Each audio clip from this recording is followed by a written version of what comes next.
2분기 실적 시즌이 본격적으로 진행된 가운데 13일 주요 외신들은 비관적인 목소리가 쏟아졌습니다. 팩트셋에 따르면 S&P 500의 이번 시즌 이익이 전년 동기 44% 정도 감소했을 것으로 보고 있고요. 또한 레피니티브에 따르면 이는 금융위기가 있었던 2008년 4분기 기업 이익이 67% 빠졌던 이후로 최악의 상황을 맞이한 것으로 보고 있습니다. 코로나19 확산세나 사망자 추이가 핵심 변수로 자리한 가운데 오늘 장에서 펩시코는 소폭 상승한 모습인데요. 2분기 매출과 순이익은 지난해 같은 기간보다 줄어들었지만 그래도 시장 예상보다는 양호한 모습을 보였고요. 약 75억 달러 규모의 배당과 자사주 매입 계획도 발표를 했습니다. 전반적인 증시가 12년 만에 최악의 실적 시즌을 맞이하게 됐지만 그래도 올해 3월 저점으로부터 회복세를 보이고 있는 모습인데요.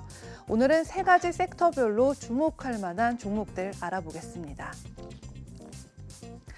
먼저 스트리밍 엔터테인먼트인 넷플릭스입니다. 대표적인 이번 코로나19 수혜주로 주가는 매우 강한 상승세를 보이고 있는데요. 43명 중의 분석가 중에 27명이 강한 매수 의견을 보이고 있습니다. 넷플릭스는 캘리포니아의 시골 마을에서 DVD 대여 업체로 시작을 해서요. 이제는 창업 23년 만에 디즈니를 추월하는 성적을 보이고 있는데요. 이 자리를 굳히고 또 상승세를 유지하기 위해서는 이번 실적 발표를 통해 그만한 성적을 보여야 될 텐데요. 7월 16일 목요일 폐장 뒤에 2분기 실적 발표를 앞두고 애널리스트들은 주당 1.82달러의 순이익과 60억 9천만 달러의 매출을 예상하고 있습니다. 그리고 주가를 살펴보시면 지난 금요일을 기준으로 S&P 500 지수는 올해 들어서 1% 하락한 반면에 넷플릭스는 69% 가까운 상승한 저력을 보이기도 했고요. 오늘 장에서는 4.39% 빠진 524.63달러에 마감했습니다. 다음은 은행주에서 주목할 만한 기업입니다. 7월 14일 화요일 개장 전에 2분기 실적 발표를 앞두고 있고요. 바로 JP모건 체이스입니다. 애널리스트들은 주당 1.19달러의 순이익과 304억 달러의 매출을 예상하고 있는데요.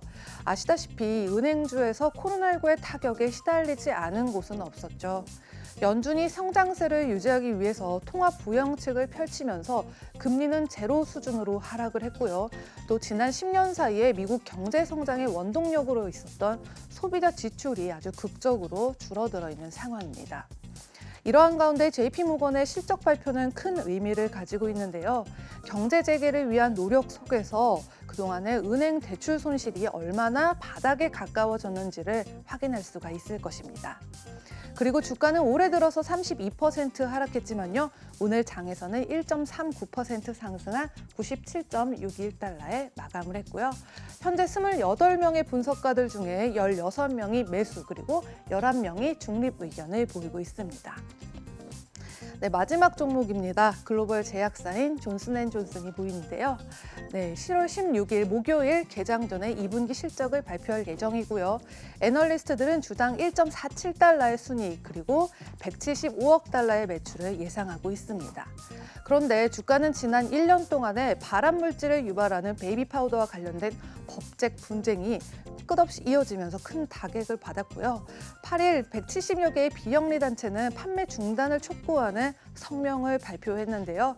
그래도 코로나19로 안전한 배당주를 찾는 투자자들이 늘어나면서 지난 금요일장에서는 올해 초 거래를 시작했던 당시와 아주 비슷한 가격인 142달러 선으로 회복을 했고요. 오늘 장에서는 또 2% 정도 상승한 145.29달러에 마감을 했습니다. 한편 존슨앤존슨은 코로나19 백신을 연구하는 곳으로도 주목을 받고 있는데요. 1월까지는 의료 종사자들 사이에서 긴급 사용이 가능해질 것이라는 주장 속에서 미 정부의 생명의학연구부서와 10억 달러 상당의 계약을 맺었고요.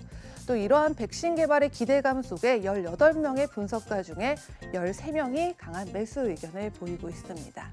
지금까지 글로벌 금융시장 심쿵 브리핑 펄스였습니다.